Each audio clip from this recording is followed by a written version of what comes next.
Hello friends, welcome to cooking with me. ഇന്ന് വളരെ healthy ആയിട്ടുള്ളതും ടേസ്റ്റി ആയിട്ടുള്ളതുമായ ഒരു ബ്രേക്ക്ഫാസ്റ്റിൻ്റെ റെസിപ്പി പരിചയപ്പെടാം. അപ്പോൾ വീഡിയോ കണ്ടിട്ട് ഇഷ്ടപ്പെടുകയാണെങ്കിൽ പ്ലീസ് എല്ലാവരും ഒന്ന് സബ്സ്ക്രൈബ് ചെയ്തേക്കണേ. അതേപോലെ ആദ്യമായിട്ട് കാണുന്നവരാണെങ്കിലും ഒന്ന് സബ്സ്ക്രൈബ് ചെയ്യാനും ലൈക്ക് ചെയ്യാനും കമൻറ്റ് ചെയ്യാനും ഷെയർ ചെയ്യാനും മറക്കല്ലേ. അപ്പോൾ വീഡിയോയിലേക്ക് കിടക്കാം. ഇത് തലേദിവസം കുതിർത്തിയെടുത്തിട്ടുള്ള 1 കപ്പ് ചെറുപയറാണ്. ഇത് ഒരു കുക്കറിലേക്ക് ചേർത്ത് കൊടുക്കണം. അതിനുശേഷം ഒരു ഉരുളക്കിഴങ്ങ് തൊലി കളഞ്ഞ് നല്ലപോലെ കഴുകിയെടുത്തിട്ട് അത് 2 പീസാക്കിയതിന് ശേഷം അതും കൂടി അതിലേക്ക് ചേർത്ത് കൊടുക്കണം. പിന്നീട് വേണ്ടത് 2 വെളുത്തുള്ളി തൊലി കളഞ്ഞത് ഇതേപോലെ നെടുകെ പിളർത്തിയതും കൂടി ചേർത്ത് കൊടുക്കുക.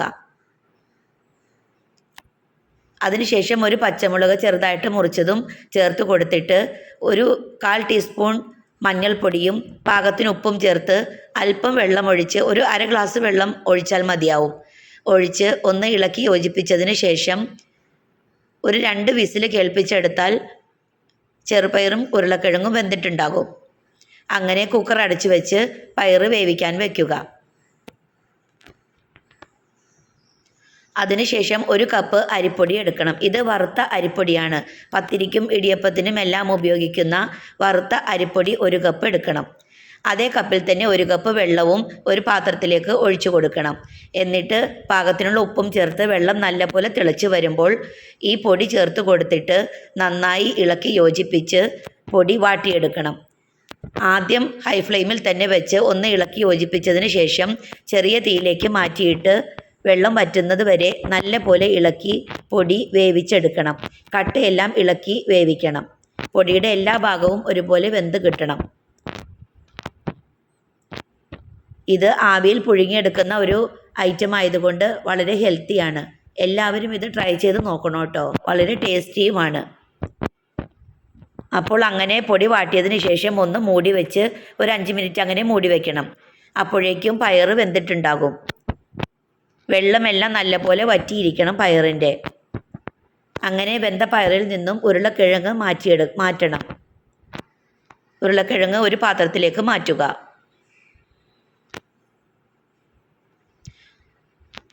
അതിനുശേഷം ഒരു പാൻ അടുപ്പത്ത് വെച്ചിട്ട് ചൂടായി വരുമ്പോൾ അതിലേക്ക് അല്പം വെളിച്ചെണ്ണ ഒഴിച്ചു കൊടുത്തിട്ട് പൊടിയായിട്ട് അരിഞ്ഞിട്ടുള്ള 2-3 വെളുത്തുള്ളി അല്ലിയും ചേർത്ത് കൊടുത്ത് പൊടിയായിട്ട് അരിഞ്ഞിട്ടുള്ള പച്ചമുളക് 1 ചേർത്ത് കൊടുത്തതിന് ശേഷം ഒരു സവാള അരിഞ്ഞു വെച്ചിട്ടുള്ളത് അതും ചേർത്ത് കൊടുക്കണം.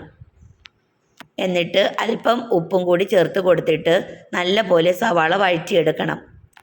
സവാള പെട്ടെന്നൊന്ന് വഴന്ന് കിട്ടാനാണ് ഉപ്പ് ചേർക്കുന്നത്. അതിലേക്ക് കുറച്ച് കറിവേപ്പിലയും കൂടി ചേർത്ത് കൊടുത്ത് സവാള നല്ലപോലെ വാടിക്കഴിയുമ്പോൾ അതിലേക്ക് അല്പം മുളക് പൊടി ചേർക്കണം. എന്നിട്ട് അതും നല്ലപോലെ ഒന്ന് മൂത്ത് വരുമ്പോൾ നേരത്തെ മാറ്റി വെച്ചിട്ടുള്ള ഉരുളക്കിഴങ്ങ് കൈകൊണ്ട് നല്ലപോലെ ഉടച്ചതിന് ശേഷം അതിലേക്ക് ചേർത്ത് കൊടുക്കണം. എന്നിട്ട് തവി വെച്ച് വീണ്ടും നല്ലപോലെ ഉടച്ച് സവാളയും ഉരുളക്കിഴങ്ങും എല്ലാം ഒരേപോലെ യോജിച്ച് വരണം.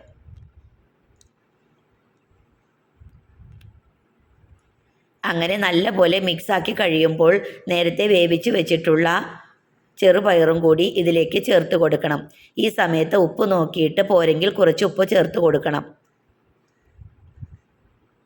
അങ്ങനെ പയറും കൂടി ചേർത്ത് കൊടുത്തിട്ട് നല്ലപോലെ ഇളക്കി യോജിപ്പിക്കണം.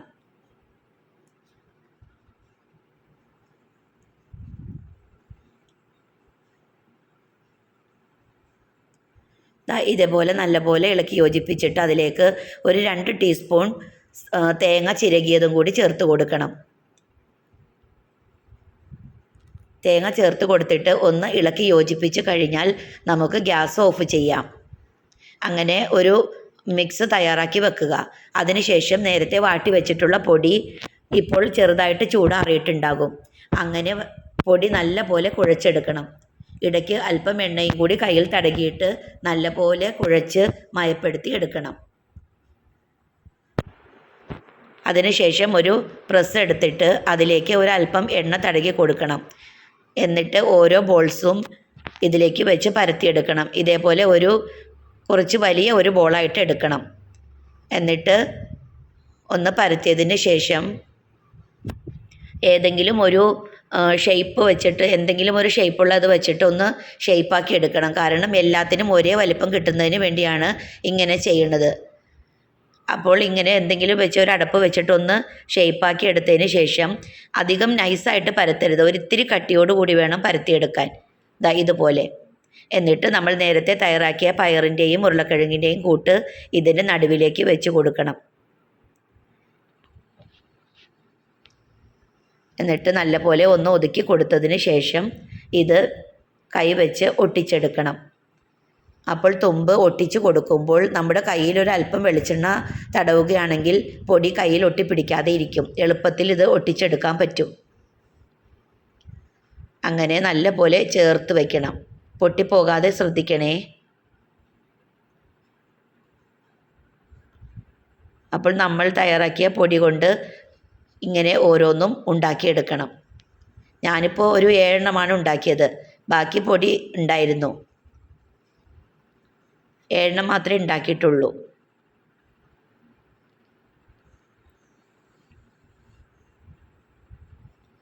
അപ്പോൾ ഇതുപോലെ ഒന്ന് പ്രസ് ചെയ്ത് നല്ലപോലെ ഒട്ടിച്ച് വെച്ചതിന് ശേഷം ബാക്കിയുള്ളതും കൂടി ഇതേപോലെ തയ്യാറാക്കി എടുക്കാം.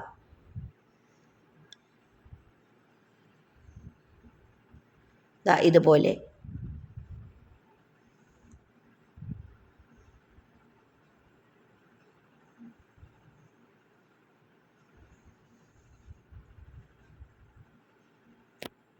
എന്നിട്ട് ഒരു ഇടിയപ്പം ഉണ്ടാക്കുന്ന പാത്രത്തിൻ്റെ അടിയിലുള്ള തട്ട് വെച്ചിട്ട് അതിലേക്ക് അല്പം വെളിച്ചെണ്ണ തടകി കൊടുത്തതിന് ശേഷം ഇങ്ങനെ നമ്മൾ ഉണ്ടാക്കിയിട്ടുള്ള ഓരോന്നും ഇതേപോലെ വെച്ച് കൊടുക്കണം.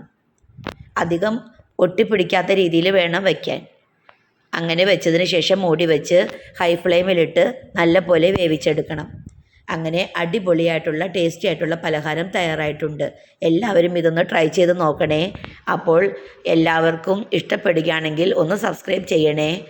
അപ്പോൾ ഇതേപോലെയുള്ള നല്ല നല്ല ഹെൽത്തി ആയിട്ടുള്ള നല്ല ബ്രേക്ക്ഫാസ്റ്റുകളുമായിട്ട് ഇനി വീണ്ടും വരാം. Okay, bye.